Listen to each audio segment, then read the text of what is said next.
2022 CX-5 Turbo. The lease is expiring here in a few days, so this is going to be the swan song ride.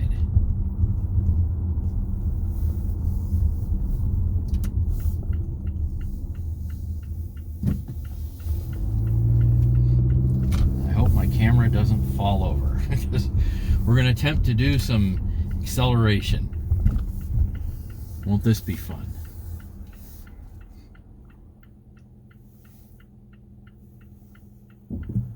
Away we go.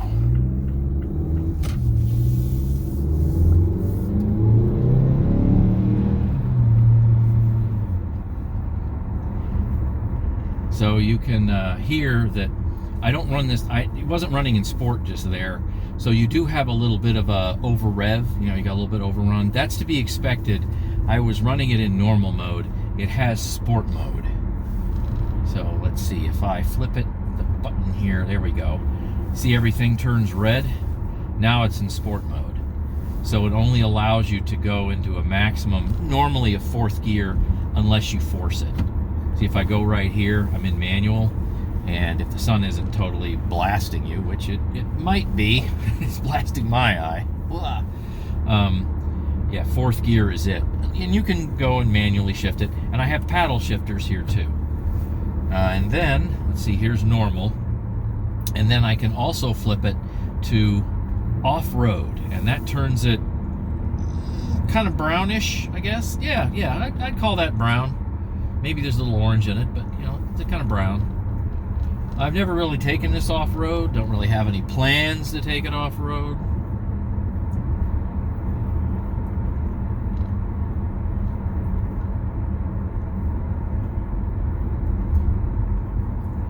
I recently took this on a long drive up to northern Ohio, about 120 miles or so one way. And it was a gusty, windy day. I mean, peaks were probably near 50 miles an hour. And even though I, enjoyed driving this vehicle, the big problem was the wind noise. I mean, this vehicle only has 11,479 miles on the odometer, and it's in mint condition.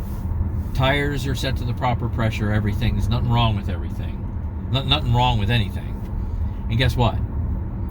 The wind noise was so much, the buffeting, that I had to turn the radio volume up to 30 out of, I think like 60 is the peak. It's ridiculous.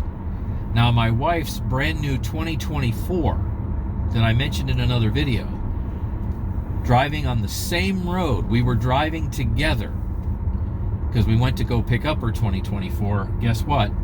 There was barely any wind noise. And I called her, cell phone to cell phone, and I could barely hear anything. I had to turn the volume way up. And she was like, what's the problem? It's dead quiet in my new 2024. And she just has, a preferred, that's the non-turbo. I mean, it was so much louder in the red turbo, and her dark blue standard preferred was unbelievably quiet. So Mazda, congratulations on making an already very nice, but getting a little long in the tooth CX-5 even better as far as, say, ride quality and quietness. Really appreciate that. Absolutely.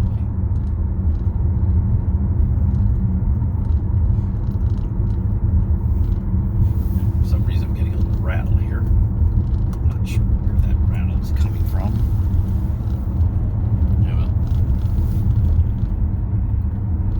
Something on my camera stand appears to be rattling a little bit, but that goes to show you how stiff this ride is.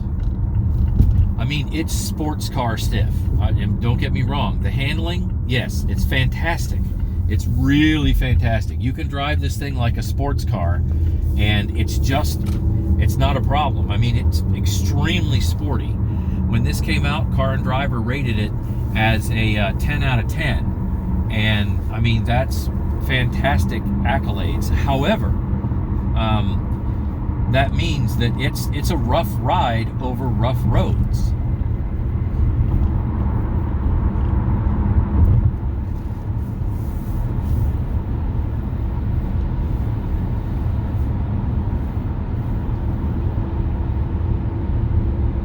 So this is a moderately decent road. This is Route 33 in the Columbus area. And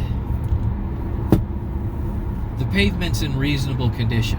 Life is not that bad. Worse roads, when you hit the expansion joints, you get ka-thump, ka-thump, ka-thump, ka-thump. And it's just too stiff. So I'm going to be replacing this 2022 turbo with something else, and I think there's very high likelihood I won't be getting another turbo. I still really like the CX-5, but I'm just not big on the turbo. Okay, so here, I'm going to pull over into the passing lane. I'm going to lock it into 6th gear. It is now locked into 6th gear. Okay, I'm going to floor it, but not pin it. Here we go.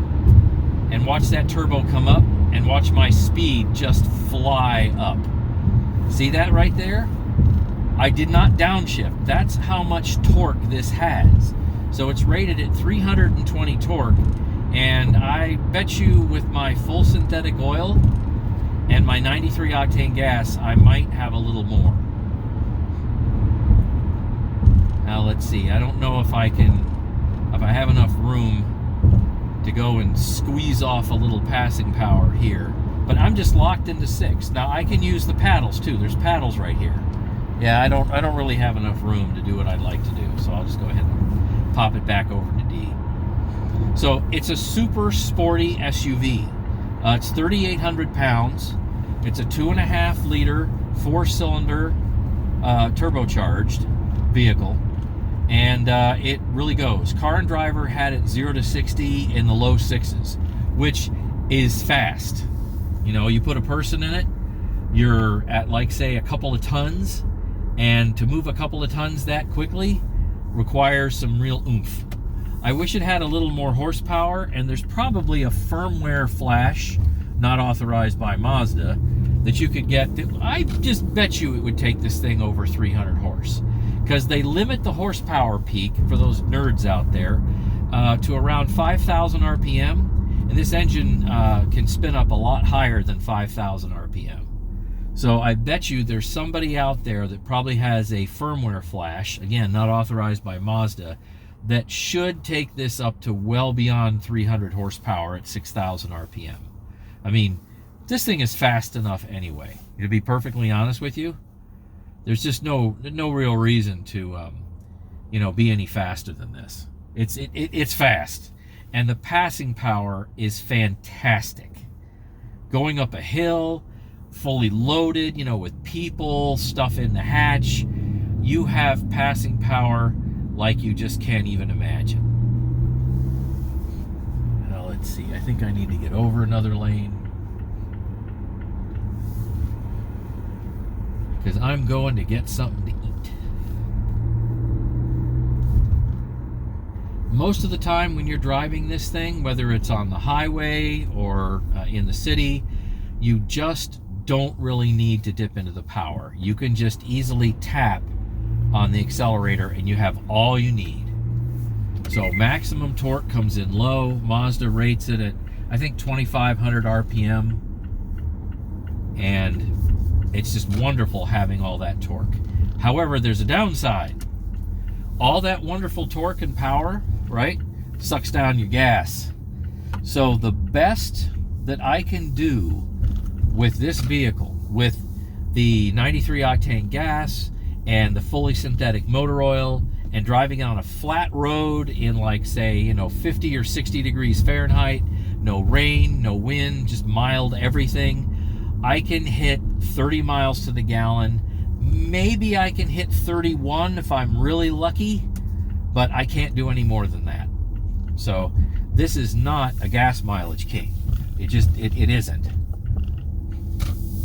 All right, so I've reached my destination.